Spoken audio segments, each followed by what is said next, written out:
All right, so I had a client who tested at a .18 on a DWI, and we were able to get her case thrown out, and Jesse wants to know how we were able to get it thrown out. In Minnesota, if an officer asks you to take a blood or urine test, and you say no, they have to offer you the alternative. So in other words, after they arrest you for DWI and bring you down to the station, they'll read you an advisory and tell you that you have the right to call an attorney and that refusal to take a test is a crime, and before making that decision you can call a lawyer, and if you can't get a hold of a lawyer, that you have to make your own decision within a reasonable time. And then they'll ask you if you'll take a blood or urine test. They'll offer one or the other. Sometimes they'll offer breath, but I'm not talking about that right now. So let's say they offer you a urine test and you don't want to give them a urine sample.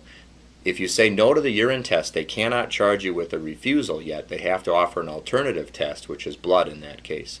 If they offer you a blood test, and let's say you're afraid of needles and you don't want to do that, you can say no, and then they have to offer you a urine test. And if they fail to offer you an alternative test, then they can't charge you with a refusal, and they really can't charge you even with a DWI, or at least use the test against you. So in this case, what had happened was they offered my client a urine test, and they didn't open the sealed container in front of her, and she said, well, I don't want to give you a sample in that container because it wasn't sealed when you brought it to me, and that's what the protocol calls for.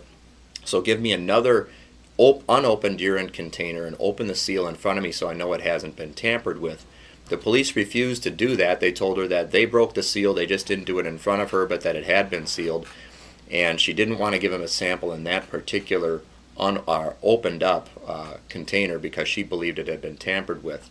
So then they told her, fine, you're refusing, and they locked her in a jail cell for about 5 minutes instead of offering an alternative test, which would have been a blood test at that point.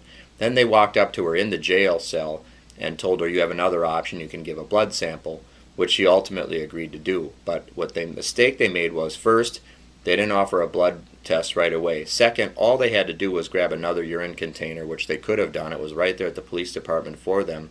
Third, they didn't reread that advisory to her. And fourth, after they locked her in a jail cell, they basically had already charged her with a refusal at that point. At that point, her Miranda rights would have been triggered, and her right to counsel would have been triggered before they asked her again to take a blood test.